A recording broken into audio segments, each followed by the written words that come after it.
So we got if we're good with that, thanks Michael for running us through the referral links and what's out there right now, collectibles, and giving us a rundown on the bidding system. With that being said, I would like to welcome Master Yang on stage. Master Yang, Sentinel and founder of the 8-Bit Gamers Guild, among a whole bunch of other titles outside of this outside of the Gotchiverse, is here to give us his take on crypto art, grassroots communities, and just in a general sense what he sees with Aavegotchi based on his experience. So welcome, Master Yang. Yeah, GM sir. Good morning, everybody. How's it going, Hefe? GM. Thanks for inviting me up. Good to see some of you guys. NoFuturistic, Mike Halem, Roxiano, Anthony, everybody. It's good to see you guys. It's been a while. Hopefully everybody's doing fine this morning. Oh yeah, I love the energy in here Good this to see morning. you. Absolutely, Awesome. yeah. Hey. Been missing you, friend. Yeah, sir. man. It's been pretty crazy. Started the Aavegotchi journey last summer, and here we are about a year later. And about 4 months ago, became a father for the first time. So the Aavegotchi journey is going to hold a bunch of different milestones, both in our Web3 life and our personal life. So I'm just kind of like dealing with and adjusting with my new life. You're in real life mentor now. That's correct. Yes. Minted a fresh one of one, and it's fun. It's fun being a dad. I highly recommend it for those of you who are considering becoming a parent. Yeah, congrats. And so with that being said, the 8-Bit Gamers Guild has trailblazed as far as bringing art into the Gotchiverse and also having presence cross chain, right? Yeah, maybe we can touch on Pepagotchi a little bit and what that kind of means to you, and your initial idea behind that whole concept. Sure, absolutely. So I guess in the beginning, kind of early days of my foray into Aavegotchi, it was a lot of really again, the game hadn't been launched officially. We were working up towards that over time, and we had to pass the time somehow. So a lot of us, again, Hefe, NoFuturistic, and many others here, we would hang out on Twitter Spaces, Discord channel, kind of just speculate as to what the game is going to become and what features. And every week it was just nonstop speculative kind of what will the future hold for Aavegotchi, because that's all you could kind of really do. You could speculate on the assets, the drops, etc. There was a ton of kind of those days were really a lot of fun. I kind of miss them to a certain extent.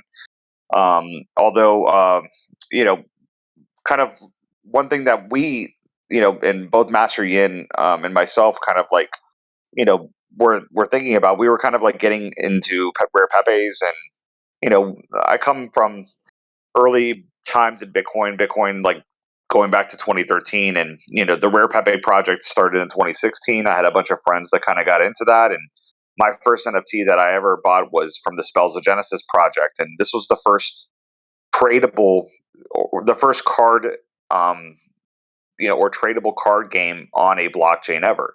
So Everdreamsoft, this company, basically came up with this game called Spells of Genesis, and it was basically company created artwork similar to Magic the Gathering. For those of you who are familiar with Magic cards, there was no community created cards. It was all created by a company hired artist, and what they basically did was hey, we're going to create this token, attach a JPEG to it, and we're going to put it on a blockchain, and it'll be the first tradable card game ever on a blockchain. And I thought that was pretty cool. This is 2015, and they did a crowd sale. They raised a bunch of Bitcoin. And those who participated were rewarded with early cards. And I remember participating. I think I was like a gold member of the crowd sale. I think I paid a few Bitcoin at the time. Bitcoin was around $180 or something like that.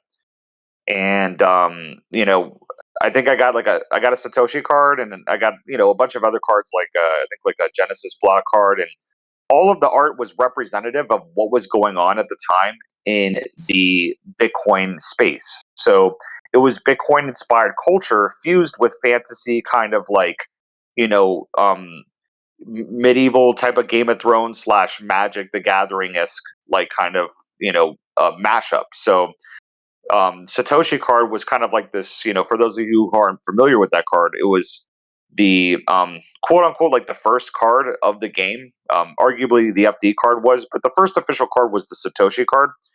And there was 1,000 of them created, but ultimately there were only 200 that were actually like minted from the crowd sale, and then the other 800 were burned.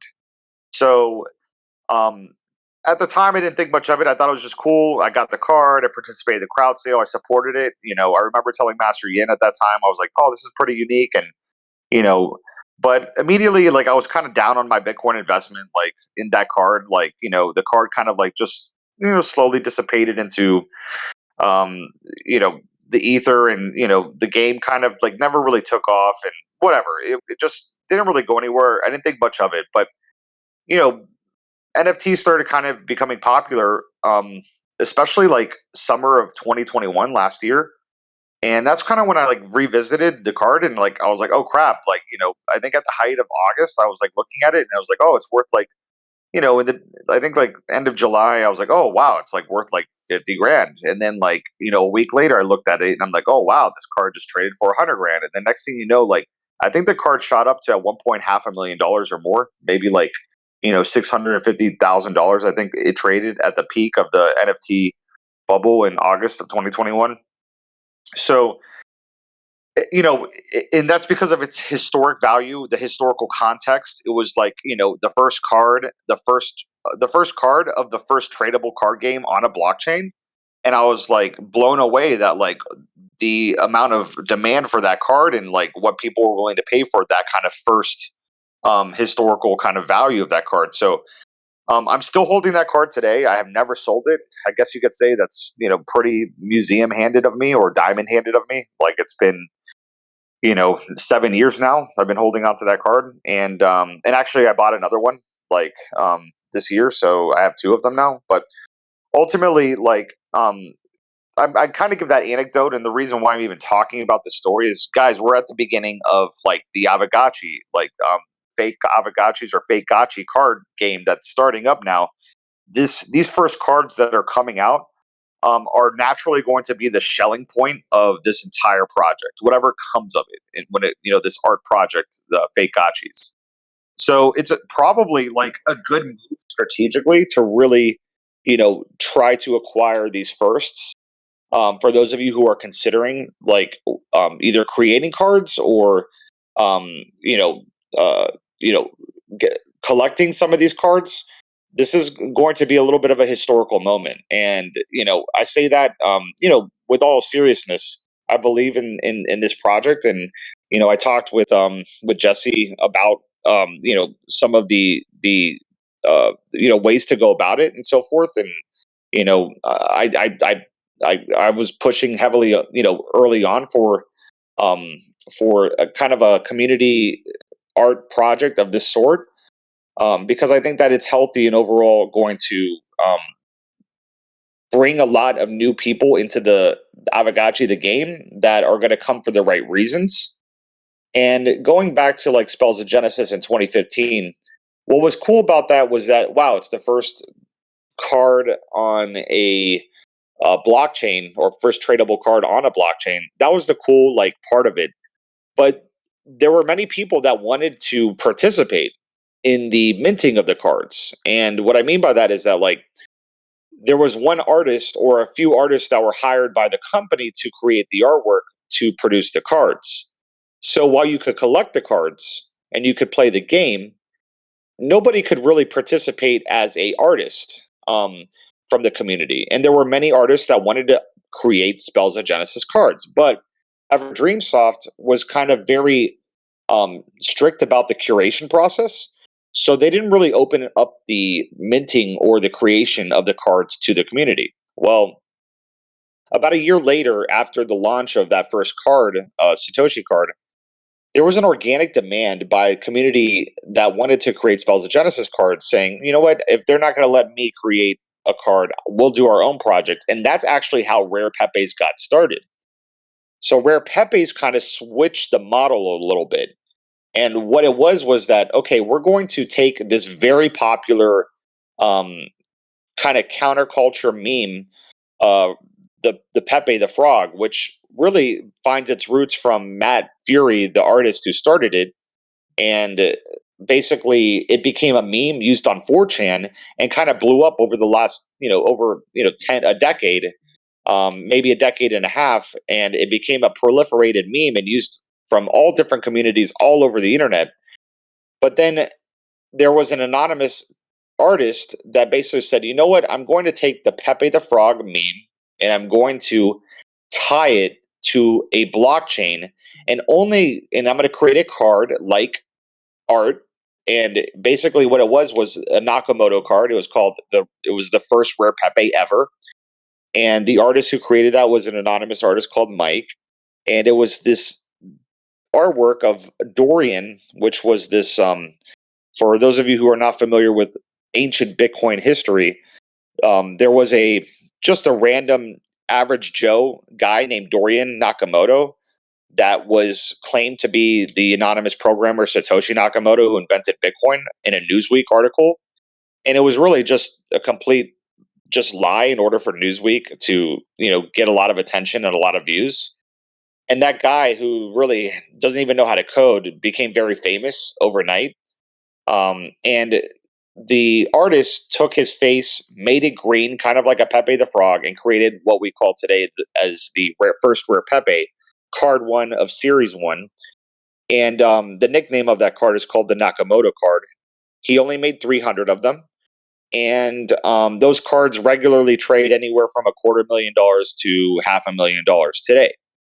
And if you own one, you become part of a 300 club, meaning that you're part of a very, high profile elite group of art collectors who desire that card. I'm very fortunate myself to own a Nakamoto card, and that's the first Rare Pepe. So what Rare Pepe did was the Spells of Genesis playbook, but they said, you know what, we're going to open this to the community, and the community can create the art, and there'll be a curation board with loose standards, just a few standards, like, hey, it has to be like green, kind of like a, Pepe the Frog of some sort, just a couple of rules, and it has to conform to this size standard of the card. But aside from that, as long as you conform to those standards, almost any type of artwork got submitted. And there's about, I think, 1,700 Rare Pepes today, different cards of varying different issuance amounts, and not all of them are worth a lot of money. Most of them are worth a few bucks, maybe a couple cents. But there's a couple, maybe a few hundred that are worth a lot of money, and then maybe even out of those 100, there's like a couple of them that are like 50 or less that are considered like holy grail, very hard to get Rare Pepes. So again, going back to why I go into these anecdotes about how Spells of Genesis started and how Rare Pepe started. Spells of Genesis created the first tradable card game on a blockchain. Rare Pepe went ahead and said, hey, we'll do the same thing, but we'll allow the community to create the art. And Rare Pepe's really, their formula was just what we now know today is the beginning of NFT crypto art. And when I say crypto art, and Rare Pepes were the first example of crypto art because it was art from the community, a community of artists that was organically created, not from a company. And now fast forward to the last year, Fake Rares. Rare Pepes ended in 2018. For those of you who don't know, that project eventually came to a closure. It was at a point where the ICO bubble of 2017 kind of popped and Bitcoin went into a bear market. And then kind of like the curators, we call them the Rare Pepe scientists, started getting older, had kids. it just kind of reached a conclusion in terms of like, okay, like, this project's gone on long enough. But that doesn't mean that there were not artists that wanted to continue to submit rare pepes and continue to add to the series. However, the project had closed, and for about 2 years there was a little bit of a dark age of no rare pepes. But in 2021 of August, this guy, we call him Rare Skrilla, Fake Skrilla, um, he kind of revived the series because he was a rare Pepe artist, and there was other rare Pepe artists he was friends with, and they had a bunch of rare Pepes that were rejected or did never made it into the original project. So the joke was that these were fake rares or fake rare Pepes. And they're like, okay, well, you know what? We can submit these to a new project. We'll call this the fake rares because, again, these are fake rare Pepes that never made it into the original project. And then it kind of organically just like attracted a bunch of artists that wanted to, kind of jumpstart this new organic project. And they made a couple of tweaks. It's the same Rare Pepe model. It's almost like a continuation of an unofficial continuation of the Rare Pepe project. But the differences is that it contains a lot more of the modern NFT culture, modern NFT artists from many different communities. And then subsequently, they added some cool little twists on it, which was one of the biggest innovations was a burn card where, there was only 2,000 of these burn cards. The first card that was ever created, it's Series 1, Card 1. It's called the Fake ASF card or Fake as Fuck card. And there's 2,000 of these, and they were distributed in the early Telegram chat to a bunch of the artists, and they're tradable on a secondary market.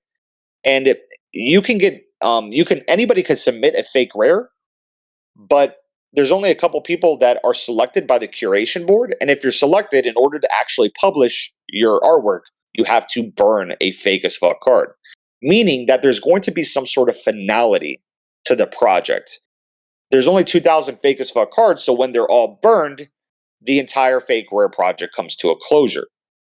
Rare Pepes didn't have that, so it just organically closed down. But fake rares, it's going to be an actual set in stone a finality or closure to the actual project.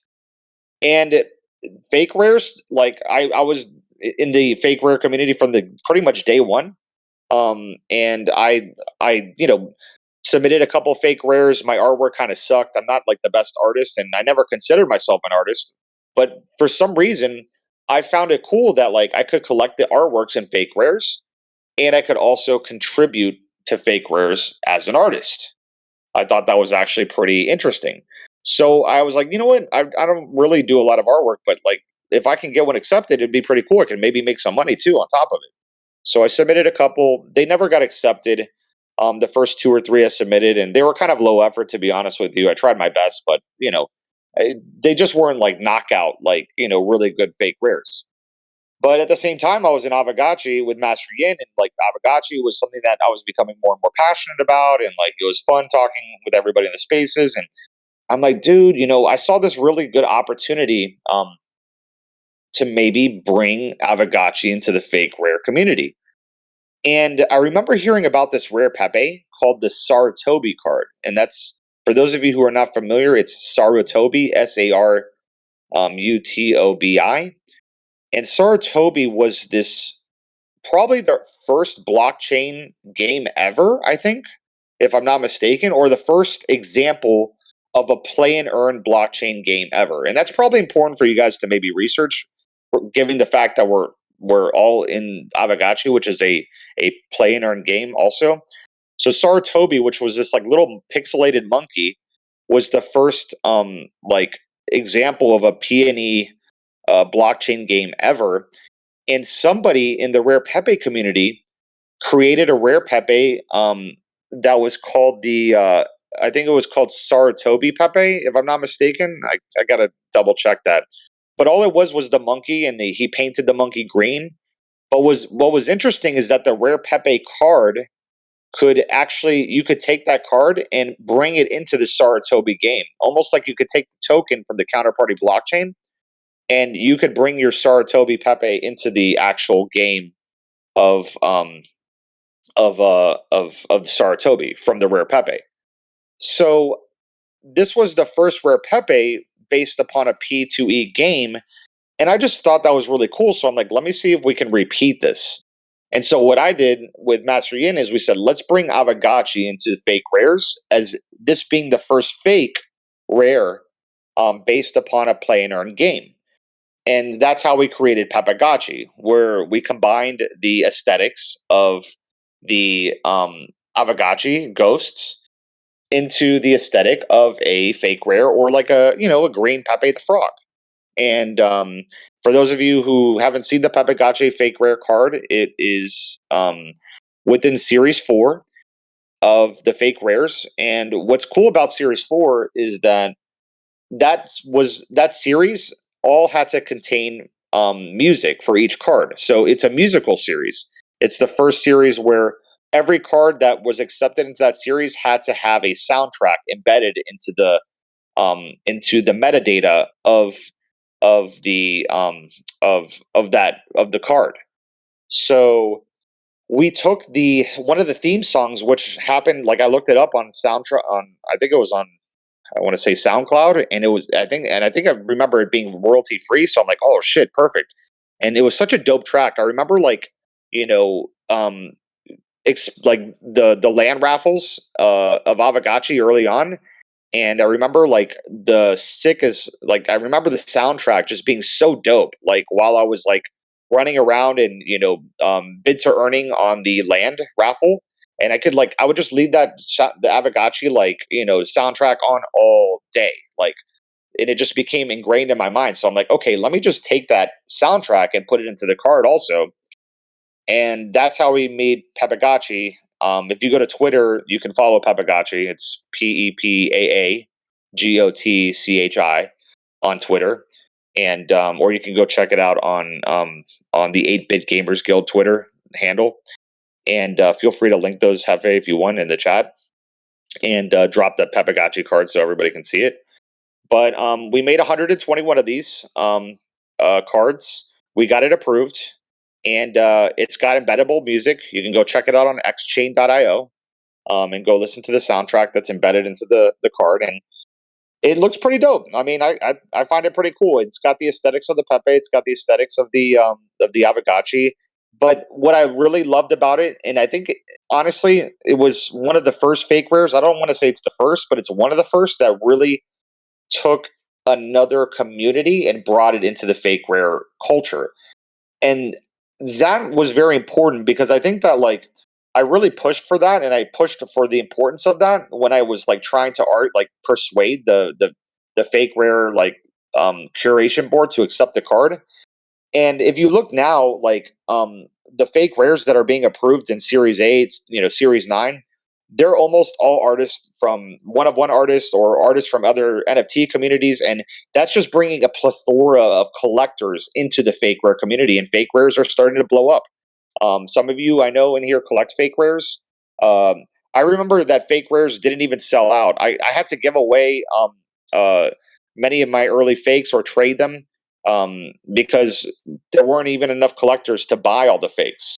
So, like, in these first couple of cards for the fake gotchis, like, don't be discouraged if, like, the cards don't sell out. Like, everything's a humble beginning.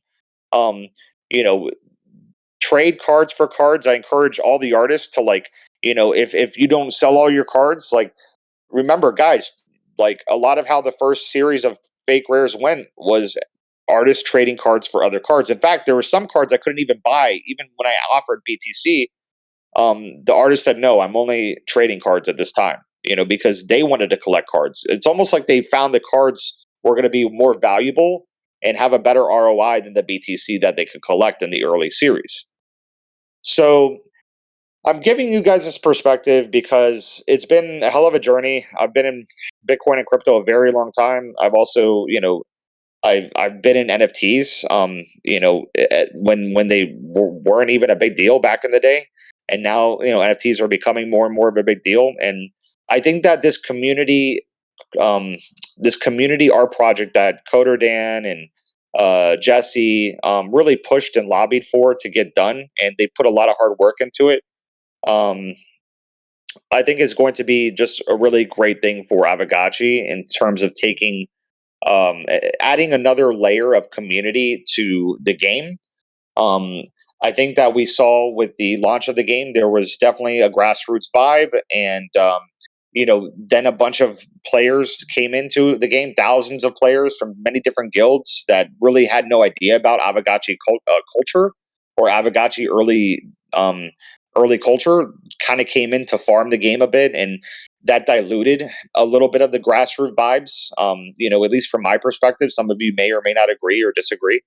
Um, but I think that a community inspired art, gotchi card project like this, taking a little bit of the building off the fake rare model and rare Pepe model, but also adding another layer of the gotchi kind of spirit and ethos and some of the Aavegotchi kind of um, culture, as well as things like the bazaar and royalties and some of like the cool infrastructure that Aavegotchi and Pixelcraft has put together early on to support the launch of this game is going to be very interesting. And again, I think Jesse said it well. There's really no other EVM community that's really put this together yet, and I'm surprised that has not happened. But thinking about it deeply, it's because like you need a marketplace, you need a lot of different infrastructure in place in order to support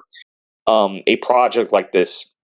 Um, and Aavegotchi is one of those communities that has a lot of that infrastructure in place, and that I think is going to add a different dynamic to this project and allow for high chances of success. I'm really just overall excited about that. I could go on and on and on, probably talking forever, but I guess I'll just kind of like stop here and for now, just to get some of your perspective and feedback, and happy to kind of add more to that. But yeah, I wanted to share some of that historical perspective because I think it's important overall to see like why this is going to be, in my opinion, an important watershed moment for Aavegotchi. Thank you so much for that insight, giving us the historical perspective. I think, seeing the evolution of what's been going on in the Bitcoin blockchain, the early beginnings of when the first NFT was minted on the blockchain, and then going into Rare Pepe, and then, the challenges faced with Rare Pepe, and then the evolution of that into Fake Rare, into finally that's, and maybe we don't even know if that's the final form, but this iteration on top of Rare Pepe now is comes with a new wave of innovation with the cards, and they've learned from the past of the previous projects. And so I see Aavegotchi as being, taking what they've learned over there and now implementing that in our space. So like again, thank you so much for giving us that historical perspective, because I think looking back that far can really tell us where this can potentially go. I know we were talking about this the other night where you were describing your early beginnings in Bitcoin, and you saw how the community members shuffled over time, and maybe there's some OGs you still remember from back in the day, but maybe they're in different roles, different contexts in the community, and just how this community can be ever evolving, but the art is always there. The art always is able to memorialize certain events that happen on the blockchain, and put a stamp in time. That was really interesting. Yeah, I think that this is a chance for us, all of us, to document important moments in Aavegotchi history, important people in Aavegotchi history, and overall just culture of Aavegotchi. Look at this as like, look at these NFTs in this Gotchi card game as its own blockchain, but it's a blockchain of culture. And this blockchain is going to document and timestamp these important people, places, events, etc., that are happening along the way of the Aavegotchi journey, and documented in this culture blockchain. And guys, this is going to be a journey. I think that the Pixelcraft and a lot of the people here have really understood that this is going to be even though I'm coming up on my 1 year anniversary. Some of you guys have been here a year and a half or more. This is going to be like a multi-decade journey. Maybe it goes on forever. Blockchains. It's funny. There's a saying in blockchains amongst OGs that blockchains never die. And I have when I got to Bitcoin, it was Bitcoin, and you had 10 other coins. Like today, there's thousands of them, but I remember being like, okay, here's all the coins for Bitcoin, and I could read all the Bitcoin news in probably about an hour, like on Reddit. There wasn't even a Bitcoin Twitter at the time, and there was 30,000 people in the subreddit of Bitcoin, and the market cap of Bitcoin was about $1 billion or less at the time. And so since then, the market cap of Bitcoin hit $1 trillion plus at its highest point, with crypto combined, around 3 trillion. And it's just been a crazy journey along that kind of like watching that grow to as far as it went. And what I love is like coming back to some of these old rare Pepes in 2016 and seeing like really like cool moments, whether it be the Mount Gox collapse with the Gox card. So you have this card in Series 1 called Gox card, and it's with Mark Karplus, who was the founder of Mount Gox, which was the first Bitcoin exchange that imploded famously. And that's documented in a rare Pepe.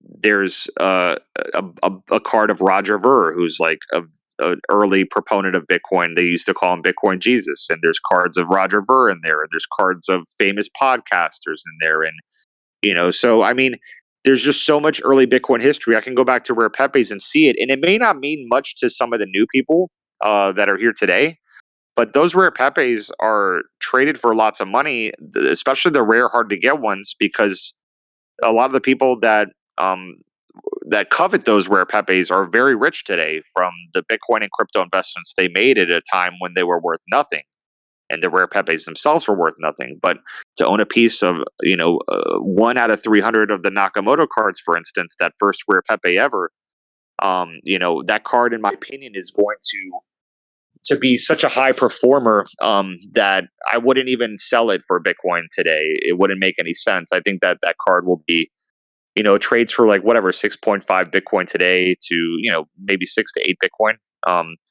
But selling it for that it makes no sense to me. Like I think in 10 years that card would be worth anywhere from 50 to 100 Bitcoin easily, even if Bitcoin goes to $250,000.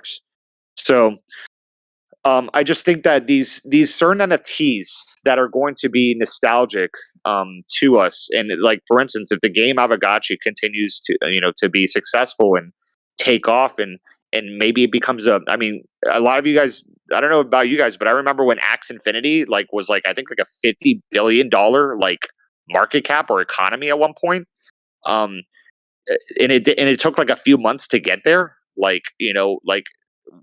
really get there. It was definitely 1 or 2 years of building, but like it really took off like tens of billions of dollars, like leaps within months. So Aavegotchi can find that type of success in the next bull market easily as we continue to keep our heads down and build.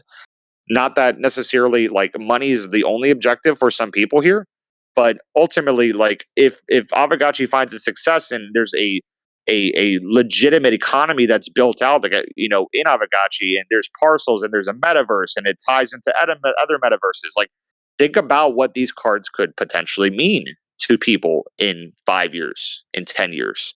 It's hard to think that far out sometimes, and it's hard to even conceive about some of these different blockchains or different P2E games or P&E games reaching that sort of success. But that type of success can happen overnight, like literally seemingly overnight.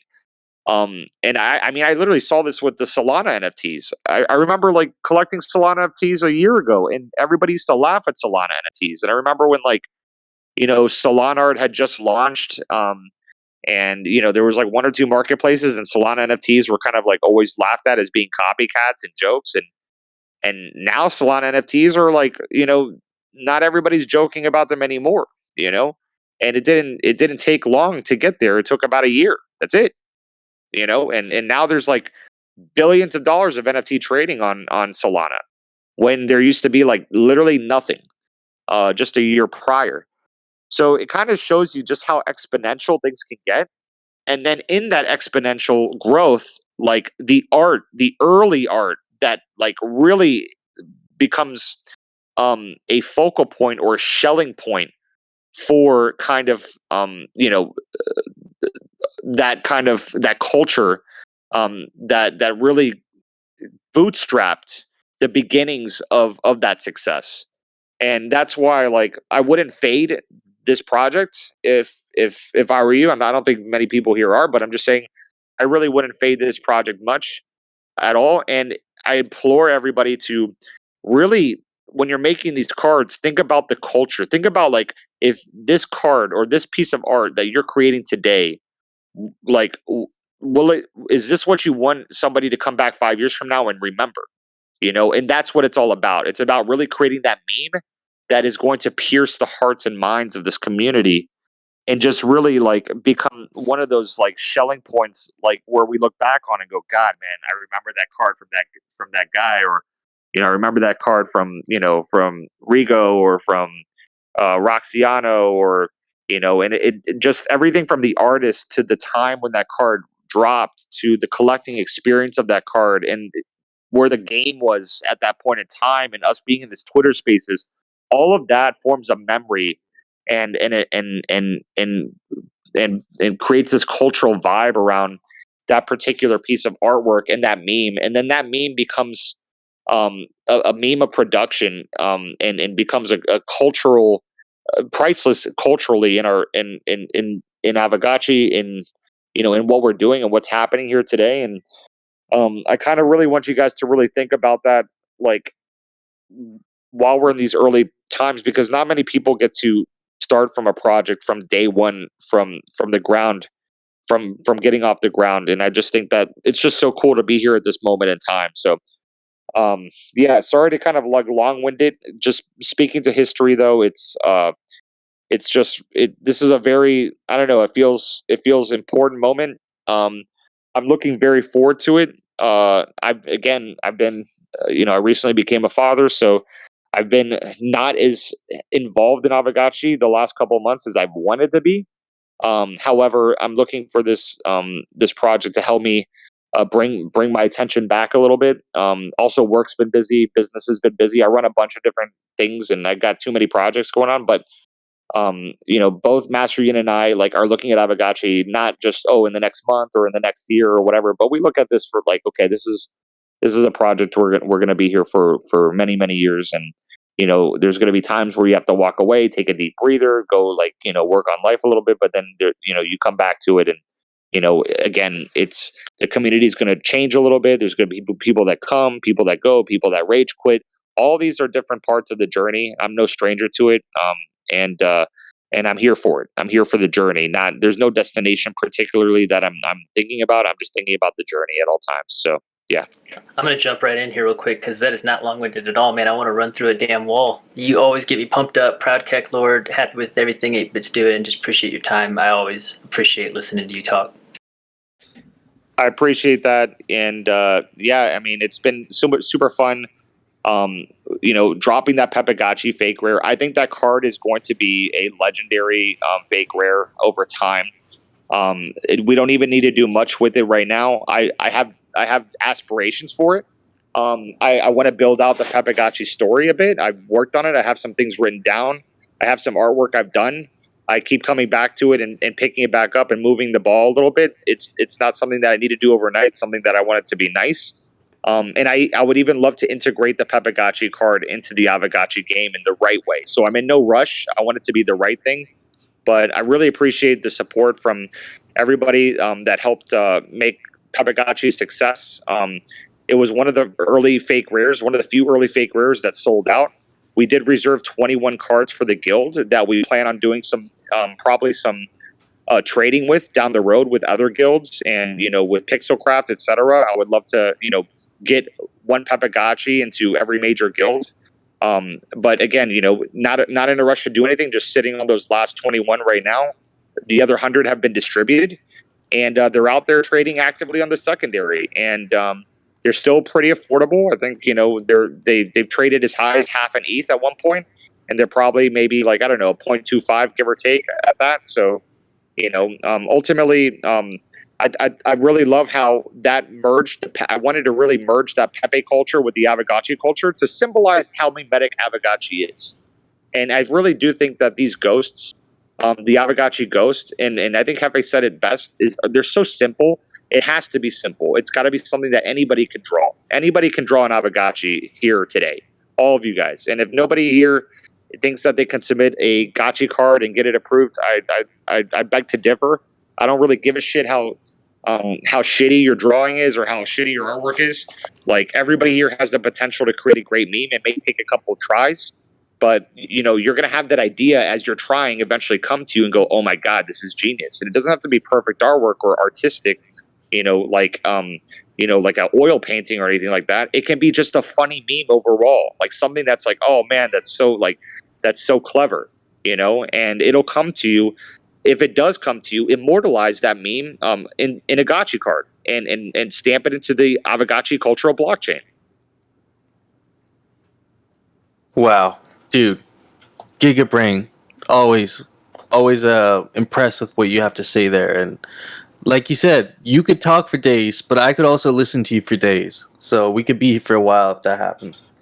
I appreciate it, man. It's actually really refreshing to be in here today. I told you I'd be here like all super high energy. I had a couple of old buddies come in town last night. I like super hungover today with a bad headache, but I'm glad I could at least make it because I do believe in this project.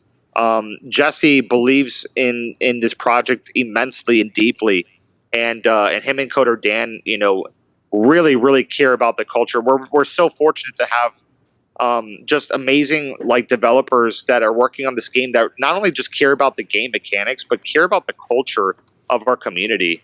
I don't think that and I don't think many people here take that for granted, but don't forget it for a second how much they do care about like this community.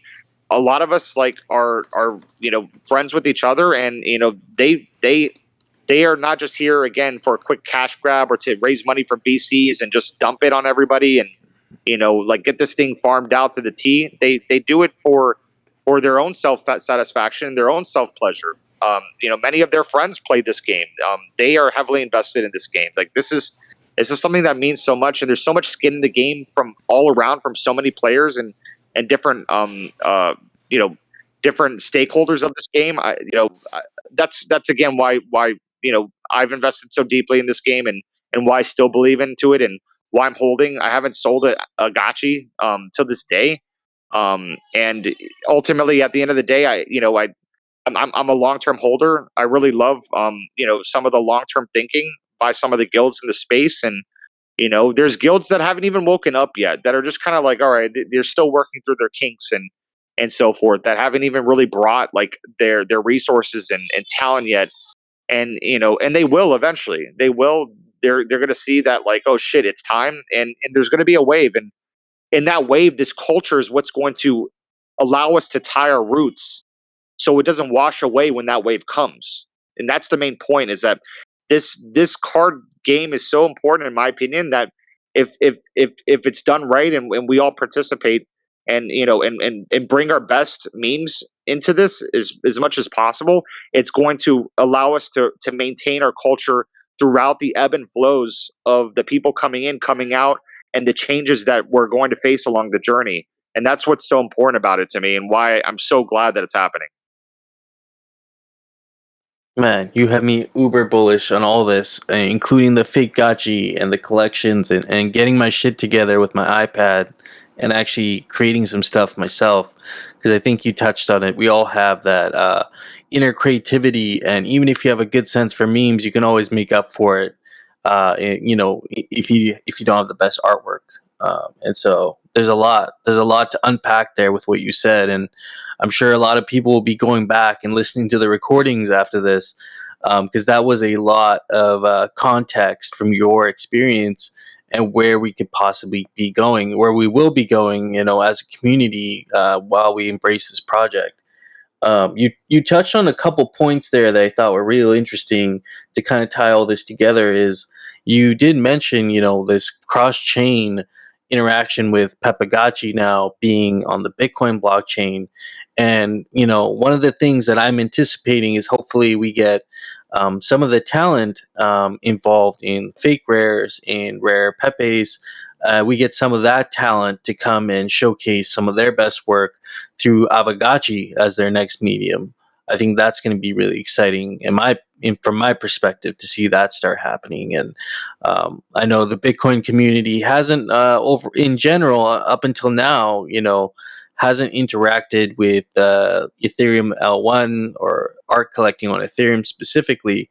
But I feel like, Aavegotchi, fake gotchis, and also what's going on with the movement with fake rares right now, it's a culmination of all these things that might actually bring some more cross-chain artists, artists cross-chain over to our side here. So that's something I'm really anticipating.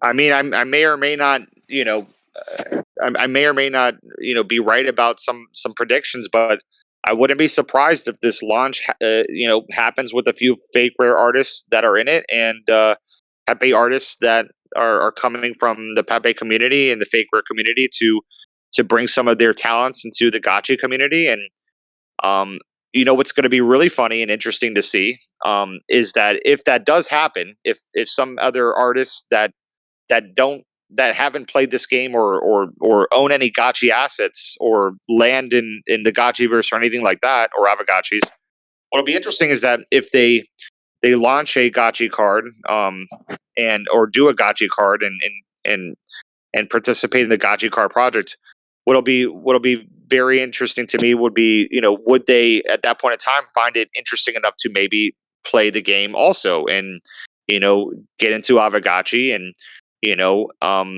explore the Gotchiverse, etc. And it'll be, it'll be to be determined. But I think that I would probably expect some bleed over into the actual game from artists coming into play to make Gotchi cards. And the reason, guys, why this is like such a cool model is that the rare Pepe model is a sustainable art model, and the fact that collectors can become artists and artists can become collectors.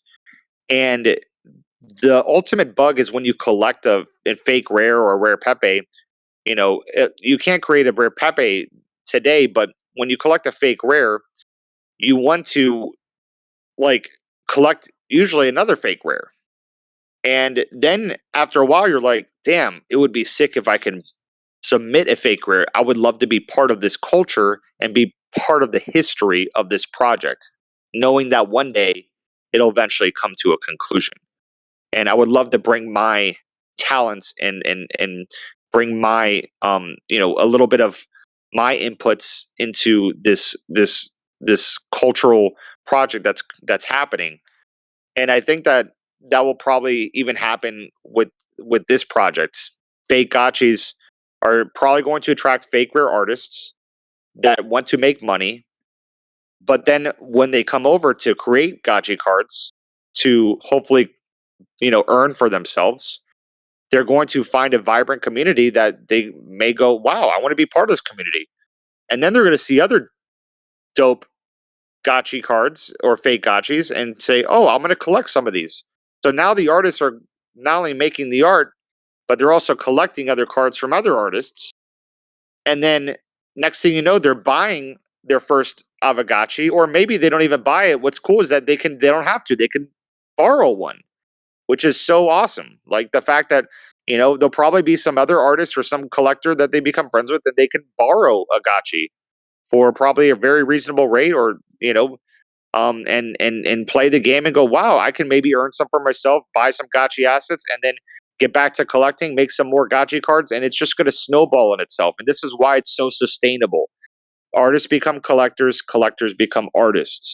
And then we have an element where there's a game involved, and you can even become an asset owner in the game, or you can play the game and not become an asset owner. There's nobody putting a gun to your head, but at the same time, there's just so much to do.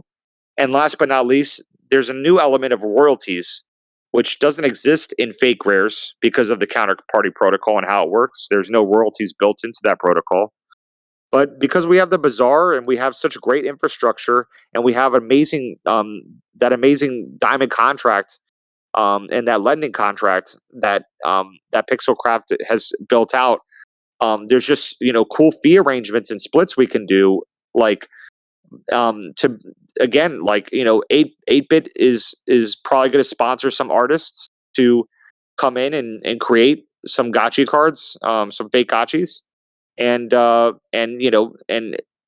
allows a revenue opportunity for our guild and a revenue opportunity for the artist. And some artists didn't know about Aavegotchi, but I'll be happy to inform them that, hey, you can make some money here, and I'll sponsor you, and come on in and create the artwork, and if people love it, you'll make a perpetuity, and we'll all benefit together, and that'll probably bring that artist in to collect other cards and start learning about the culture. Because if there's one thing I've noticed, it's people think that Aavegotchi is interesting and they hear a lot about it, but not everybody wants to read through a long white paper or take the time to understand the game. There has to be like something else that's going to drive that for some people. Like some people are naturally autistic or just interested in general in a game like Aavegotchi, but there is a learning curve to it. There is a little bit of an entry barrier in terms of like knowledge and trying to get set up and buy your first gotchi and how do I buy land and all these different questions. But if you have a little culture kind of sprinkled in that, it can like build the curiosity enough to the point that it like crosses that threshold of being too busy or too lazy to want to learn more about how to get into the game. Now you have the culture aspect that's kind of like driving you that incentive just high enough to pull you in past that point, which I would probably like to call the you can call it the point of no return, or you can call it the that event horizon. Where it's like you cross that part of the black hole where light can't even escape. So some thoughts and perspective on that. I think that there's a sustainable model here, and this model is going to grow the community in the right way with incentives that are not going to be as perverse or create incentives that are going to make the game like just farm and leave. It's going to pull you in and drive you to stay. That's the point. All right, I'm gonna step in here and put a fire hose before you burn the house down here, Yang.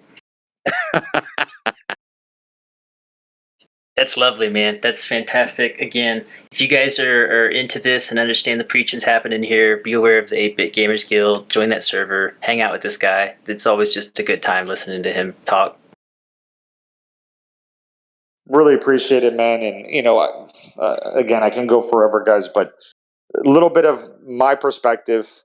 I'm sure some of you agree, maybe some of you will disagree, and that's okay. I don't know it all either. I'm learning along the way. And I want to thank those of you who have worked so hard to get this project off the ground. Jesse, Zbot, all you guys, and I was happy to lend some of my advice and perspective along the way as well. And I think that the model is good, and it's going to evolve it's not going to stay static, in my opinion. I think that there's going to be things we learn about these first couple of cards that drop and how that experience works. And, we have some great, talented people here that are going to iterate on that. And, I think that like, I don't want it to stay static. I love the fact that, Fake Rares changes every series a little bit. And that, series 1 reminds me of a certain point in time and a certain type of artist and a collecting experience, compared with Series 8, like completely different series. Series 4 was about music. Series 3 was when the first like major artists came in, like Seer Light and Grand Yun, did their first fakes in Series 3, and that was like a big moment, And then Series 8, like you had VVD curate that series, and he brought Alpha Centauri Kid and some of the biggest artists in the NFT space into that series, and every the journey of fake rares has just been so different that like each card in each series reminds me of like a different moment in time, and you know, people want to share in that weren't there for it. People go, damn, you know, that sounds so cool when I say it to them, and then they want to have a little piece of that too, even though they weren't there. Like they love hearing about that, and they want to be part of it. So you know, today they're, you know, fakes that once couldn't sell out are going for, you know, very pricey sums. And I suspect the same will happen to Aavegotchi. There's going to be people coming in that want to be part of that want a piece of that culture that they missed, but you know, they still can collect that piece. Um, and more people will want to do that, and it will drive the price more and more over time. So have some fucking fun in the beginning with this project, you guys. Don't take it like incredibly seriously, but when I say have fun, you know, this is the time to create sick ass memes, trade with each other, support your artists, try your skill at becoming an artist, collect a few cards. You don't have to collect them all, and you know, ultimately learn and you know, vibe. This is all about good vibes, and this is the part, in my opinion, that's the most fun about Aavegotchi. The farming part is a way to make money, um, and that will also become fun over time. But ultimately, like for me, the NFTs and the artwork is, and the memetic part of it, and just vibing with you guys on a Twitter Spaces has really been my favorite part of Aavegotchi always. It still is today. That's a perfect spot right there, guys. I just dropped a poll in the amphitheater chat. Just a quick temperature check. Is anyone needing a break at this point? Right now, Let's Go is winning, and so I think we're going to be able to segue. Oh, okay, yeah, it's dominating. Looks like you guys are energized still, so I think we're going to use this as a natural segue right from Master Yang preaching about art to one of the creatives himself. And I think that, Hefe, if you want to kind of segue us, I think we're ready to kind of transition right into NyanKong here. It looks like the poll's good to go, and so everyone's still on the edge of their seats. Dang, yeah, man, Mastermate Yang, thank you again. You got everyone pumped up, man, and I'm sure there'll be a lot of people looking at fake rares and the other way around as well. So thank you for, you know, I know you got a million things going on, but really appreciate you spending the time with us. Congratulations again on the fatherhood too, man. Yeah. Big deal. Thank you guys. I really appreciate everything. Thanks for inviting me, Hefe, and you know, it's good to see all you guys again. Looking forward to this project. Thanks, Jesse, for getting this off the ground and working so hard. And you know, looking forward to the artists that are launching some of these cards and some of the dank memes that are going to come out of it. Super excited and stoked. So thanks again, and enjoy your weekend, everybody. Yep. Thanks for being here. Hey, you as well. Thank you, everybody. Hell yeah. So, I mean, with that being said, we should welcome our next guest here. We got NyanKong. He's a Pixelcraft member, heavily involved in the design of a lot of aspects of the Gotchiverse. And so I'm curious to hear about his experience, you know, doing that, maybe some of his experiences artistically and creatively, and, you know, maybe even talk about the design process, and then maybe even some concepts and ideas he's might be bouncing around in his head for future work and installations.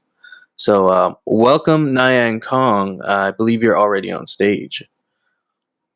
That is correct, sir. Thank you, Hefe. Appreciate it. Happy to be here at the GMI Artist Summit. I kind of feel like a stand-up comedian following Dave Chappelle, but I'll do my best anyway. Yeah, I agree that Master Yang, great speech, man. Congrats on the family stuff. And wow, what a whirlwind of history. That educated me big time and was very riveting. So thank you. You also have a great radio voice, which I do not. And you may hear right now, I've got this sort of sped up voice. I don't know what it is with my mobile Discord, but every time I join one of these hangouts, my voice just gets all freaky.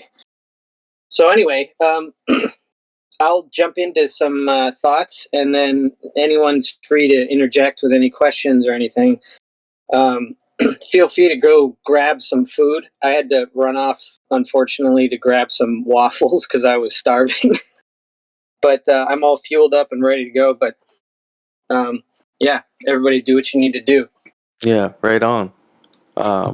I guess maybe the way we could kick off, a good way to maybe kick off would be to talk about how you started with Aavegotchi, your experience initially coming to the project, and maybe your initial impressions, and then get into your actual experience designing with the design aspect of bringing the Gotchiverse together.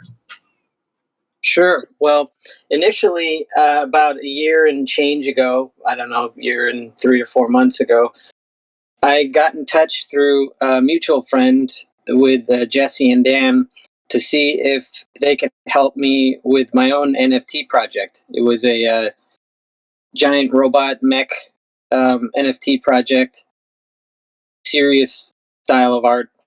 And I was looking to Jesse and Dan potentially as maybe partners to work together, collaborate somehow to move it forward, because I'm not an engineer. I don't have any technical knowledge, nor do I have any infrastructure. So I was looking to them to maybe partner up in some way.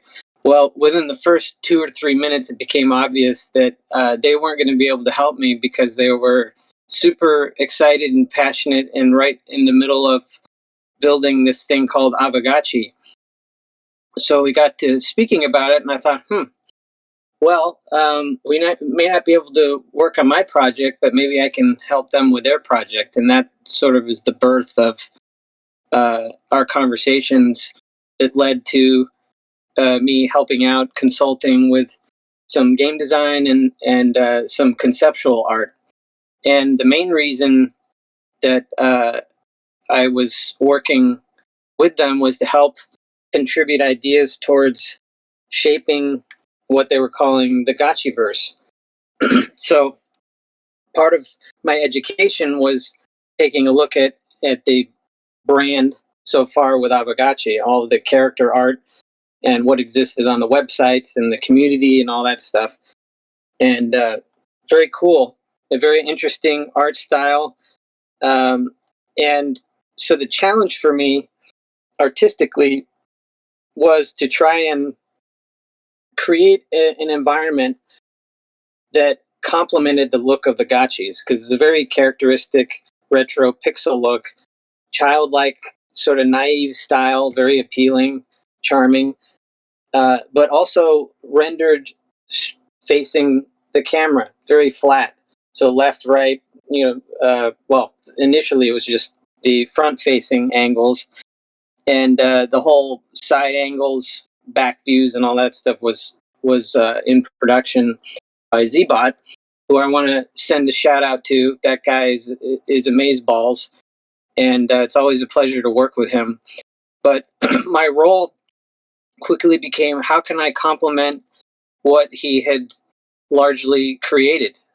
This look of the gotchis, all of their wearables, and this whole universe of customization. So the challenge with the world was, how do I create a sense of space and dimension with these flat characters? So I did a bunch of experimentation to explore maybe possible angles, like isometric, stuff like that. There were some ideas already when I joined, so I looked at those, considered them. And how do I craft a world that these characters can explore that will be interesting, give you a sense of adventure, and ultimately support community involvement? And so those conversations between Jesse, Dan, and I went on for months while I was exploring how to create these graphics. And one of the fun parts of all this was, it's always fun to research a new project and sort of immerse myself in the rules that exist and potential for future stuff. So one of the favorite parts for me was, my origins come from pixel art way back in the early 90s. And that's when 3D was still very rudimentary in the commercial space, but it was also very much into 3D. So my jobs at the time at a small video game company centered around pixel art, in which I learned from some elite pixel artists from England. They worked in sweatshops over there. They learned how to make pixels look like blending on the screen, because at the time you would make these graphics on a computer, but then they needed to translate to a television set. And when that translation occurred, there would be blurring of pixels, and certain colors would look completely different on screen as opposed to what was on the computer. And the concept of anti-aliasing and aliasing was something I learned back then. I had to, how to make things look blended and not blocky or pixelated. And at the time, that was the goal, was to remove the blockiness as opposed to embrace it. Like some of the older game systems and things, they didn't do that. They didn't have the colors to do that. They had very super limited palette numbers that they had to work with. So learning how to make a few colors look like many colors and how to render things was super fun back then. So working on this project with Aavegotchi, it totally took me back there. And even in the origins of us working together, I got to leverage all the skills I've developed over my entire career. So, you know, maybe 10 years ago, you think, yeah, there's some retro community likes pixel art. But you see all this Call of Duty, it's like photorealistic, and everybody's going for all this cool stuff. Also a bunch of stylized things. You might start to think, well, is there really a market for that? But Aavegotchi is definitely one that proves you can nod to the past and improve for the future. And so that's been one of the most compelling parts of all this, is the vibe that Pixelcraft created with the Aavegotchi characters and the community. And it's been a big learning experience for me, because I've been a part of many communities in the past, but the whole crypto space was at the time extremely new to me. So very exciting, and set out to do, as I said, a bunch of testing, explorations for a number of months. And some of the steps I took for that, exploring different types of backgrounds, like how they would mesh with the characters. That involved everything from color schemes, like Vaporwave and Future Funk, to the actual rendering, and then mixing 2D and 3D. And the reason that I incorporated 3D, despite it being a pixel art game, was looking at the sheer size of the world that we were going to make. I mean, it was incredibly immense. And I'd worked on some games before. There was a game called True Crime. There were two different games for that, helping build the recreation of, 150 to 250 square miles of location, real life locations in a game. So I have had experience with building large areas, but the space that the Gotchiverse was going to inhabit was just dwarfed all that. I mean, the Citadel having 55,000 parcels where people could own just blew my mind. So part of designing the look of the world also involved some game design, which was crafting the first release area of the Citadel. So you may have heard the term pixel map, but I created a pixel map to represent each parcel, each bit of ground alchemica, the roads, all this different stuff. And all of that was based on a friend of mine that I worked with for years named Ofer Alon, who is the creator of ZBrush. Many of you artists may know that tool, but he and I go way back at Sega, where we worked together for a number of years. And one of the ways we built one of the games we were working on was using the pixel map. And that was his idea, to use pixel IDs. Like each color of a pixel represented a unique ID. And then those pixels could be drawn to create maps, and those maps could be translated into actual game graphics. So perfect fit for the Gotchiverse here. So use that same technique years later, and that has served us really well. The challenge of getting 55,000 parcels with certain proportions of numbers of like how many humble parcels there are versus spacious, and how many landmarks do we want? I mean, so many considerations. All of that was built upon this concept of the pixel map, and that allowed us to balance all these values and space, working towards our first land release. So coinciding with all that stuff was the development of the actual look. So continuing with that, we started out with some basic stuff, like the grid, the ground alchemica, parcels, roads, like all the basic stuff. Did explorations for the Citadel walls and towers, and then began some really early rudimentary installation ideas. At first, they weren't animated and they were very simplistic. All this with the intention to try to match that charming look of the gotchis. So that was kind of the first, I would say, 6 months of hard work, and that involved experimenting with levels of detail, like what looks good, rendering from 3D. Actually, to get back to the 3D point, one of the main reasons for that 3D was to be able to support the graphics for such a huge world. And I was looking at this as, okay, I'm going to be responsible for making the graphics. So how can I make tons and tons of graphics quickly? And if we ever make changes, how can I adapt dynamically? For example, let's say we have a certain angle of a thing. If I had drawn that in pixel art and we wanted a different angle, I'd have to redraw the whole thing at a different angle. So that was one of the many reasons to use 3D, but also when you start to get into animation and all that, it just balloons exponentially trying to do that by hand. So that was one of the reasons for going the 3D route, but it also presented some interesting challenges in terms of how do you match the look of the gotchis in this world you're trying to create. So as I mentioned, the angle of the camera was important, that it's orthographic, no perspective. The level of detail, like how detailed are these objects? I mean, are there texture maps? Does that even fit the look of the gotchis? Because they're pretty clean and crisp in their look. Aliasing, I experimented with that, tried it without aliasing, so it's very pixelated. And then there's the motion of stuff. The Aavegotchi still are what I consider version 1 in the sense that, well, technically I guess it would be version 2. Version 1 was their front views. Version 2 is adding the different angles that Zbot worked tirelessly to create. But the next version that we're exploring different ways of approach are how to add more life to the gotchi characters, because right now they're basically billboards. So they're wearables and things like cactus and stuff. They're sort of stuck there, and when they move around, it just moves with them. Naturally, we want to do more sophisticated stuff, so we're exploring what we can do and when it would make sense to do that, because there's a whole bunch of stuff we're juggling to release.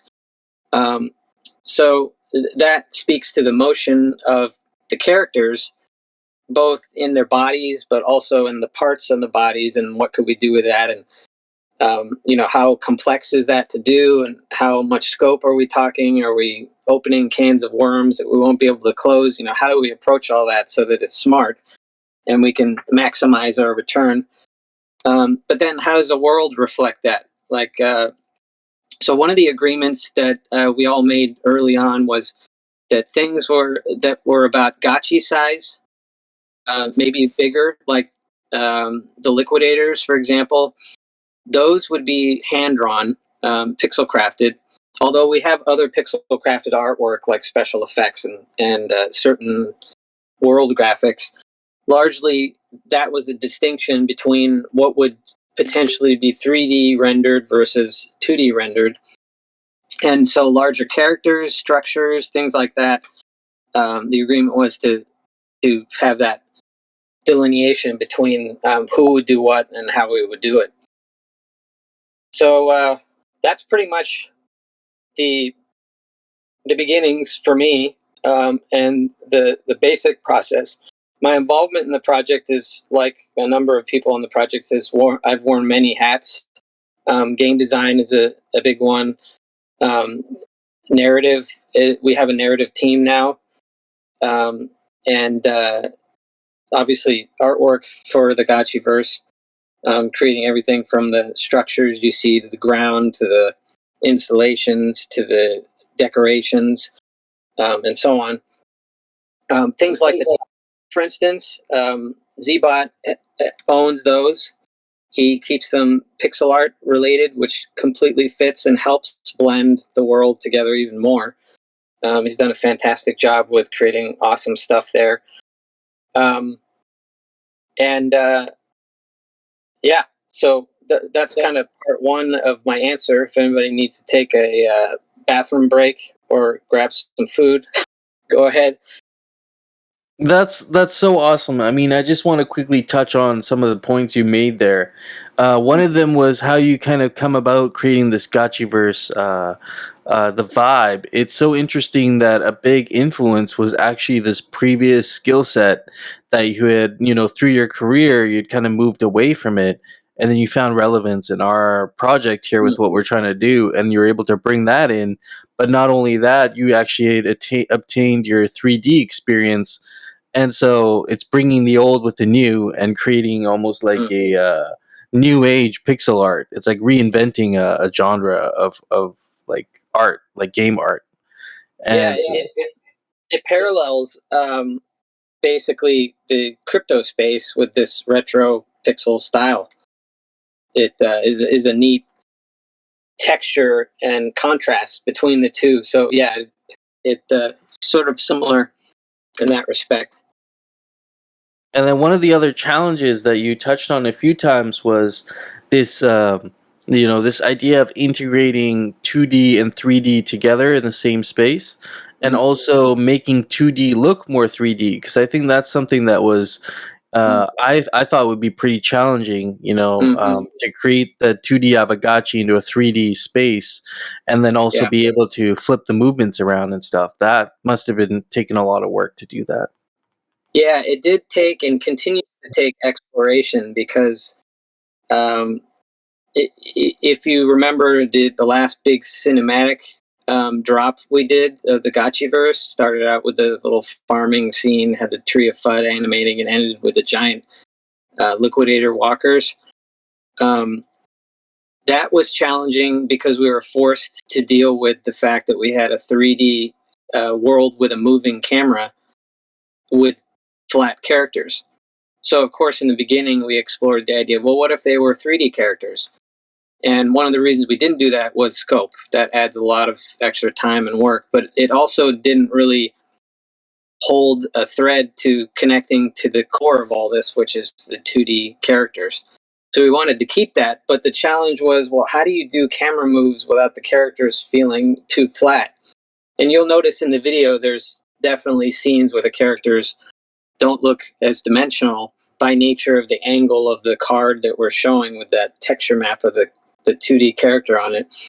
And that is kind of always a challenge.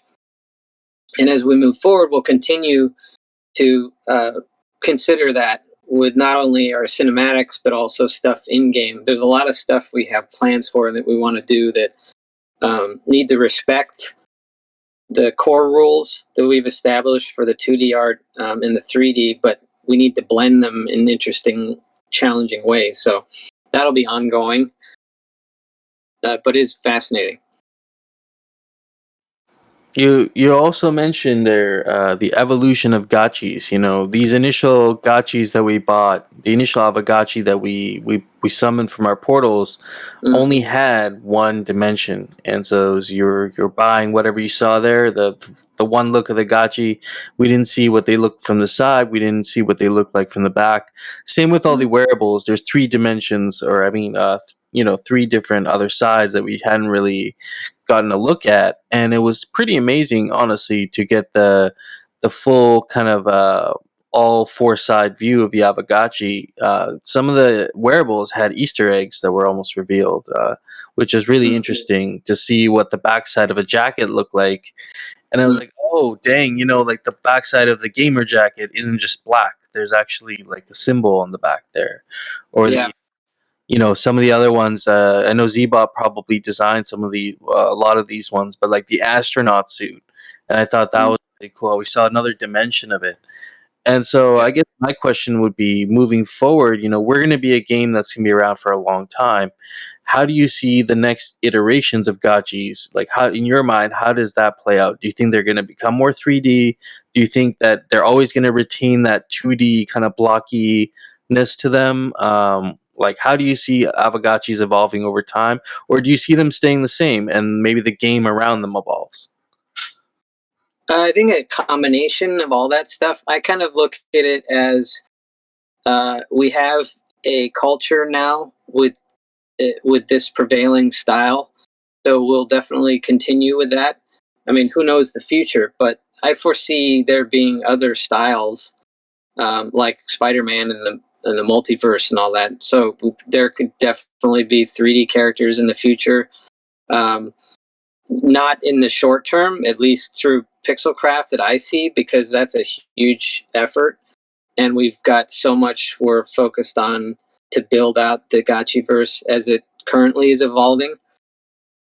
So, yeah, I think the future is open. I think this is a good segue into the community, because I think there's going to be more and more community involvement and creation of inspiring things that may be 3D or 2D or some hybrid of the two.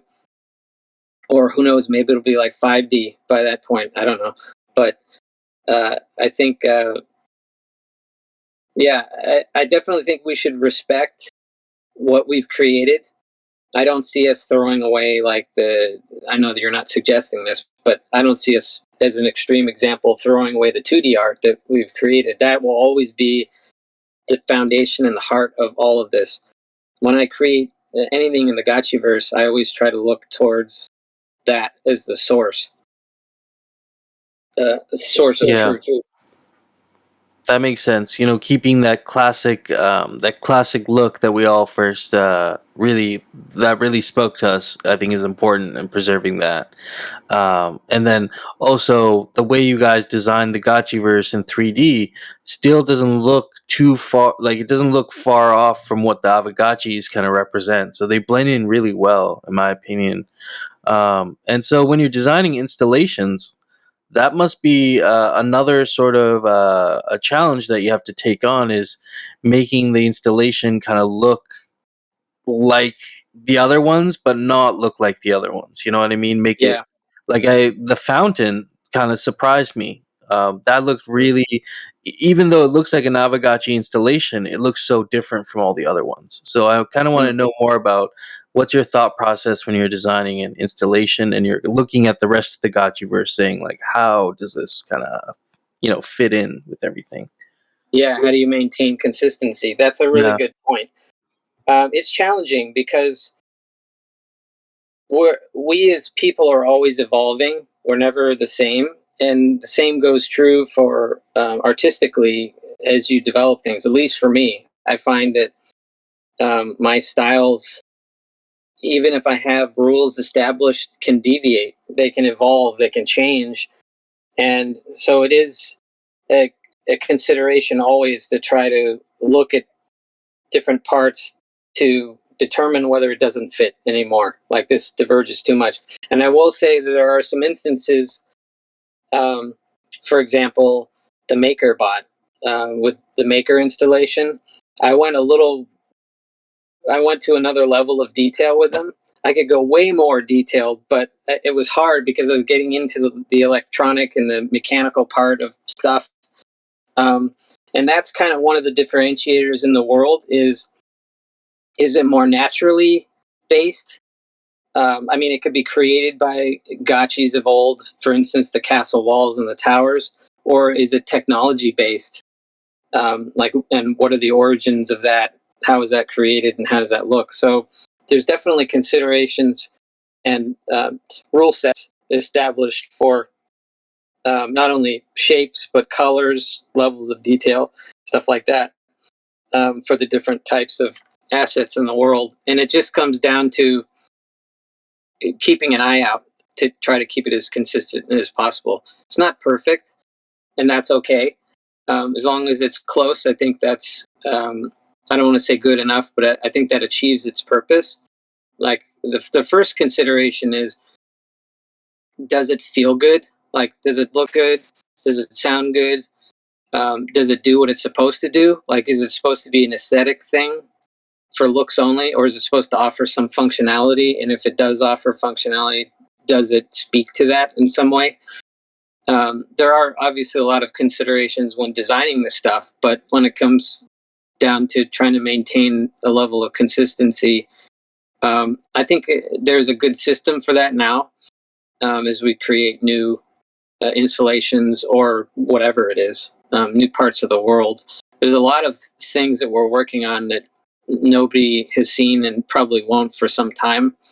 Big pieces of the puzzle that we're building. One of them I mentioned, the new narrative team.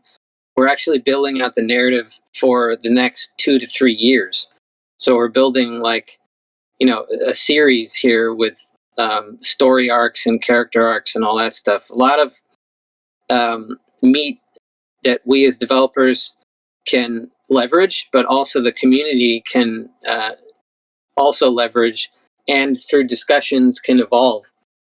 So that alone helps shape stories, and that affects everything. Like the graphics that I'll create for the world may speak to the storyline. Is it lore based about some history in the Gotchiverse? And if so, does that relate to some sect of characters or a particular character? And was that character worshipped as a god or some high level character, whatever it is? And then all the drama that you can create through interweaving storylines and interesting characters and groups and stuff like that. All the while trying to consider the fact that we have a community of people who have generated their own characters and their own identities as guilds and just groups of players who congregate together, got to get to know each other, and part of this family. So there's a lot we have to leverage whenever we create graphics. So there's what's already there. How do we add something new that doesn't stick out like a sore thumb, but it adds to the universe? And how is it going to further making this experience cool for everyone? And then in some cases, how is it going to be cool because it's going to allow the community more direct power in customizing their experience? So the tiles is a classic example of that, where you can create artwork. The GMI artwork that was posted before and that I'm sitting at in the Gotchiverse now, super cool, like writing words and stuff. But there's going to be more of that, because to allow people to feel a part of this universe, it can't be just a company created series of products, which it hasn't. So that will only continue and expand and get more complex as we move forward. There were some great points that you made there, including what you just said with when you guys are, with the narrative committee, and, you touched on building storylines and, building out the future, what the Aavegotchi story is going to look like. It's really interesting that you're looking at the community storytelling that's been going on right now via, the 9 Adepts maybe, or some other stuff that people have been putting out there, and taking that into account. Is that something that, if the community keeps making their side stories, do you think there is going to be more of these kind of like weaving other stories into the main story? Like, is that going to be something you guys are keeping an eye out for? Definitely possible. At this point, what we're trying to establish narratively is a core Bible, like the canon, from which everything can spawn, inspiring the community and serving us for our development purposes. But there's definitely, it's not in a vacuum. So as we create this stuff, people are going to have opinions, people are going to have new ideas. And so keeping an eye, a finger on that pulse will be super important, because I fully anticipate there being amazing ideas from the community that we for sure would want to leverage. And that may mean restructuring some of our plans for the future to accommodate that. So I think anything is possible for sure. But by nature of this being a community, there needs to be communication and sharing. So once we get this narrative to a certain point, we'll figure out how are we going to roll that out to the community. And that might be a single important point for us to explore. But at the very least, we'll have some kind of idea that will serve us as we're building things, so we know where we're headed. That's sort of the point of creating this, looking ahead all the way through the series, like these 9 great battles. Like, what's the point of the 9 great battles? Answering all the questions that you would expect to have to make something compelling. So certainly, as people weigh in with their ideas, we'll have an eye out for them. Yeah, no, that's very cool. And seeing the light paper come out, the Gotchiverse light paper, the way that we did that reading and all the effects that came out after that, that story between the liquidators and what we know with the initial details, that's still long standing. It's rooted itself in Aavegotchi. We talk about liquidators all the time, and seeing that next wave is going to really bring in another wave of inspiration for whether it's artwork or other storytelling or a game. It's going to have wide ranging impact across Aavegotchi once we see that the next layer of lore that gets revealed. And so that's going to be really exciting. Agree. I guess one of my questions that I had for you was regarding, we talk about integrating media into the Gotchiverse at some point, through specifically maybe the lodges, but also we've talked about other potential installations that we could talk about regarding, broadcasting or radio stations. Maybe we could get some context around that, and how you see media being integrated tactfully into the Gotchiverse. What's kind of your ideas behind that? Well, I will start the preface by saying that CiderDan and Jesse are largely the leaders with some of this crypto-based stuff. So, for instance, the NFT display, that's going to be a new feature that will allow people to share and customize, which is super exciting. That there's a number of big pieces that go into making that, but that's going to help people get much more involved in their space and offer more functionality, certainly over time. But a lot of people have brought up a number of ideas for things, whether it's being able to visually display things or audibly share things to speak to like the radio tower and stuff like that. We actually have a huge list of prioritized items that we want to develop or are developing already. And so I can't speak too much to those things. I want to sort of let Jesse and Dan speak to those, whatever alpha they want to share. But the key points to consider are, one, we're definitely listening, whether it's through a radio tower or our ears, to what the community is expressing they want. One of the challenges as a developer is, you may have 100 people with 100 different things they want to see, and each person is super passionate about each thing, and it's impossible to deliver that. So it helps when more people rally around certain things, and that can help change priorities within the development team. But the big factor in all this is just time, because we have very ambitious plans of what we're trying to build, and constantly serving this crypto Aavegotchi community. One of the big milestones for that, and Jesse is a big proponent of this, so is the coder Dan, but about customization. So that's a big area that we are entering into in a big way. The tiles and all that stuff was sort of like getting our toes wet. But we're going to be headed more in that direction. Not to the exclusion of other ideas, but we're going to try to give the community more and more power and say in what they create. And when you mention the word tactfully, I'm assuming you mean like, how do we not have dicks everywhere? Or Yeah. Yeah. like obscene stuff. I think we're going to leverage the community to help us police that kind of stuff initially, because creating an infrastructure that's smart enough to really prevent the stuff that shouldn't be there, but also allow the stuff that should. You know, you don't want to get censored when what you wrote was innocent or what you shared was innocent. But that will be a road of development for all of us together.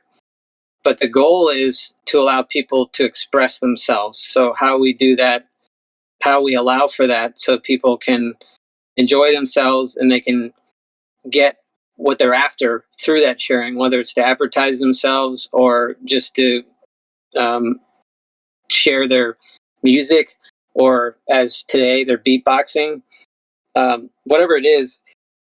That's definitely, we've got plans in place for keeping that in mind and delivering that sort of thing, because we'll always be making stuff as a company, but as Master Yang so succinctly put throughout his history lesson. By the way, there's a test on that after this. But he mentioned a lot of really good points where this is about the community, and getting in at this point is key. So all the plans we have, we've got our ear to the train tracks, and I think we'll be okay. When we release some of this stuff, there are going to be some speed bumps for sure. There's going to be instances where somebody's feelings get hurt, or somebody shares something wildly inappropriate and whatever. But we'll be progressively adding more mechanisms in place to try to keep that as free an expression vehicle as possible. But at the same time, allow us to continue to create the other big pieces that we need to introduce along the way. I can really appreciate that. I can really appreciate that you're taking into account user-generated content, giving free reign and creative control over what you want to design on your parcel. But at the same time, having some sort of community-driven curation, kind of like what GldnXross had said at the start with fake gotchis, and how there'll be some sort of a queue where people will be able to vet these, do a last vetting of the art before it hits the bazaar. There could be some sort of a mechanism there to flag maybe things that are actually, seriously offensive, or just, maybe aren't really fitting without censoring, but maybe are just blatantly offensive, I guess. Yeah, would be a way to put it. So but at the same time, not censoring people's freedom of expression. So that's Yeah, and fine that's balance. a very complicated topic, which exists outside the crypto space just as much as in it. So yeah, it'll be a process for sure. But I'm very confident in not only the community's vibe, working with each other and having people's best interests in mind, but also us as developers. I definitely feel that Jesse and Dan and the other leaders on the project have that interest in mind as well. So I'm don't know exactly how in certain instances, don't have the exact answers, but I'm super confident and have faith that will work. Likewise, So- sir. Likewise. Yeah. So I don't want to talk people's ears off. But are there any other questions? I don't have to go, but at the same time, I know what it's like to sit there for hours and hours. You get flat butt, and you're like, dude, I was supposed to be at the wedding 3 hours ago. You know what I mean? So I don't want to put people out. And I know there's other things in this presentation, other people who need to speak, so I don't want to dominate that. But I do have one little piece of alpha I want to drop. But before I do that, I want to see if you have any other questions, or if anybody on the panel now has any questions. I think you said alpha, and then Yeah, everyone. you just put everyone on the edge of their seat, man. But no, I think if The everyone's next good for question is, what's the Okay. alpha? Yeah. Everyone's question is now defaulted to what's the alpha. Yeah. So what I wanted to share was, so we talked a lot about, the world and the challenges and the installations and how do we, or how do I, or we arrive at decisions and certain things and all that stuff, which is all super relevant and cool. And that's basically my everyday. But another part of my everyday is, and one of the other reasons why I love working for Pixelcraft Studios with the whole fam, is I have the freedom to explore ideas. That's, as an artist, whether it's, you're a musician or a painter or a poet or whatever, you stack rocks, it doesn't matter. Having the personal freedom and space to be able to explore ideas is super important. Helps keep me, rejuvenated, keeps me fired up about stuff, and it may lead to something super cool. So all the artwork that I saw shared today, super awesome. Like any number of these could inspire other people. The most recent example was Master Yang's speech. I had everybody rearing to go. But the same goes true for beatboxing or visual art and stuff like that. So what I wanted to share was, and here's the answer to the question, the long-winded answer, is something I created for fun, but I do have some ideas centered around this. Whether they'll manifest in the future, who knows? But I still think it's kind of a fun thing. So I'm going to drop it in the same amphitheater chat right now. Just give me a second. There'll be a screenshot and then a link to a short video. This is an example of taking an idea and then running with it. And it was super fun to make. I created the sound to go along with the visuals once I had the visuals done. And this is part of like the kind of energy hardcore. Yeah, no, I think we're all feeling that way right now. That's amazing. Yeah, it's that's a big part of what keeps me going. I mean, all the stuff that we're working on is super exciting, but being able to go out of your parcel, out of the box, is super cool. Whether it's a blow up balloon or whatever it is. So that's a little taste of just creative expression that can help feed inspiration. But I hope something I've said here resonates with people, so there's some value to it. But it was a pleasure and an honor to be a part of this. Thank you. The pleasure's all ours, friend. Pleasure's all ours. Oh man, thanks for being here. That was great. That was That was another scoop of. It almost felt like another scoop of wisdom and alpha on top of Master Yang's. So, a little cherry to go along with the giant sundae. right. Well, I really appreciate your experience, because there's a lot of people listening right now that maybe were unsure of themselves creatively, and listening to your process about how you were able to take something from your past, put it together with something you've learned over your career, and create something amazing, like the Gotchiverse, balancing 2D and 3D, and then the future evolutions is really inspirational for anyone building in this space. So do really appreciate you sharing that. Sure. I do want to end on two notes before I do skedaddle, if I just have a couple of minutes left. One of them is to speak towards the team. We have a really neat mix of people all over the world, which can make getting meetings challenging, as you'd expect. But that brings different cultures, mindsets, perspectives, talents, which is super cool, because somebody who doesn't consider themselves an artist, for instance, may have an idea that inspires an artist, or any combination of all that stuff. So what I would say to the community is, If you, and this kind of echoes what Master Yang said, if you have any interest, just do it.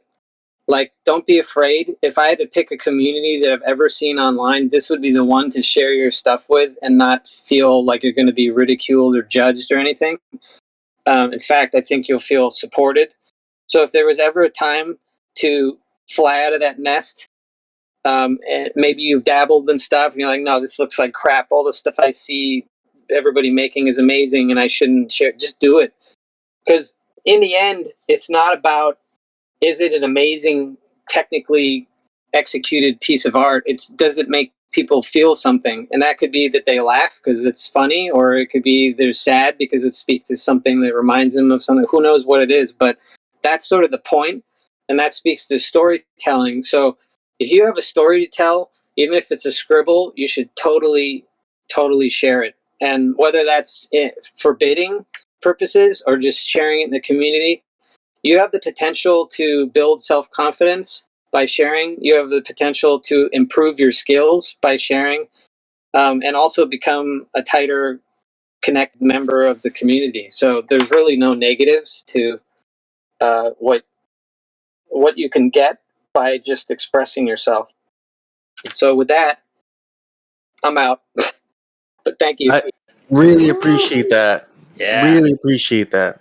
Very inspirational. Gets me inspired to start creating my own thing. And, like you said, we all have that space to be creative and flexible. It's just Yeah. about actually doing something with that. And, Yeah.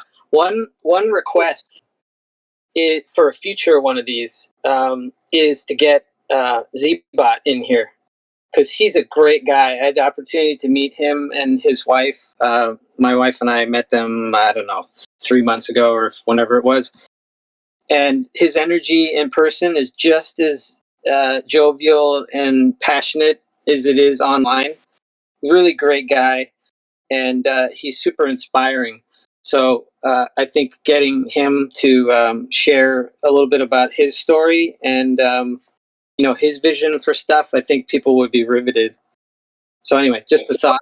they will be, because he's actually going to be hopping up on stage with us here after a little break after you, and he's going to be joining us amongst a bunch of Aavegotchi artists that are going to come up and Okay. actually speak on their experience. So Excellent. My apologies for not reviewing the agenda closely. That's not your job, sir. You're fine. yeah, no worries. And I don't think we mentioned that in the agenda anyways. It was kind of a little surprise. So Z-Bot will be up here. Oh, okay. So I didn't mean to blow the surprise. No, I remember I Easy segue. Yeah, I was sitting there on my couch with my family, and my grandfather said, "So, are you ready for your surprise birthday party?" And I was like, "Well, I guess I am now." So I guess I turned into my grandfather. Awesome. Well, with that, thanks so much again, and let's keep this ship rolling. Great job, Lovely. everybody. Thank you for being here. Yeah. Absolutely. Thanks a Thanks for lot. being here. Break time? Let's make Yeah, a few I think announcements first, and then. Oh yeah. I guess we have a few little announcement to make here. Just a little olive branch from GMI, and then you're all free to go take a break, and we'll reconvene in between 5 and 10 minutes. But I guess we should start with our. Well, you guys have all the details for this, right? If one of you guys wants to. What olive branch you talking about? I got the one thing in mind. I don't know what you talking about. Okay, well, I'm talking about our emoji slots for GMI. Oh, perfect. We're call to action, right? There you go. Done. Yeah. Dropped it right there. These are notes that are in the agenda as well. But and also second, it's kind of a wrapped up thing here. First of all, it's an open solicitation for server boosts. We're aiming for that level 3 server boost status, and we've had a pretty good contribution from some of the community members like Manor here recently. And so big shout out to server boosters, and it's very helpful, especially as we're starting to do more of this stuff and stream more and host more audio-based events. We're starting to gobble up a little bit of bandwidth in here, so it is always helpful and appreciated. There's likely going to be a little treat in the future for server boosters without being too maliciously soliciting of that nature, but just be aware that Z-Fi is very passionate about server boosters, and so he's been working on some good stuff for us. With that also comes more sticker slots and emoji slots, and we are embarrassed at GMI right now for not having taken care of business there. We need some custom server emojis, and so we want to crowdsource that from this creative community that we're cultivating. And so if you have any inkling of desire to fire up some server emojis, you get some cool Gotchi stuff, some cool GMI stuff, some cool stuff in general, make sure you let myself know, let Hefe, Zombie, Zfi, anybody here in the GMI server, and we'll start collecting those and getting some powerhouse emojis in here too, so we can really express ourselves correctly. Yep. That's anything else? I mean, that's an awesome drop right there. We got any more announcements before I announce the music we got going? I'm good. Go for it. All right. Well, we're going to have about a 10-minute break. What is it right now? It is 4 minutes after the hour, so we're going to come back at 15 minutes after the hour. But here, I'm gonna, on the YouTube stream, if somebody could drop that link, I'm going to play a music video by, the music is by me, and the video is by Zim Teemo. And then we're going to follow that up with a preview of Phase's playlist, which is going to play out the end, but you're going to get a little preview of that after the music video. So get whatever you got to do, and we'll have some music for you for the next 10 minutes, and we'll be back with artist speeches. So dope. Thanks for that. And yeah, we'll reconvene in 10 then. All right, y'all, break.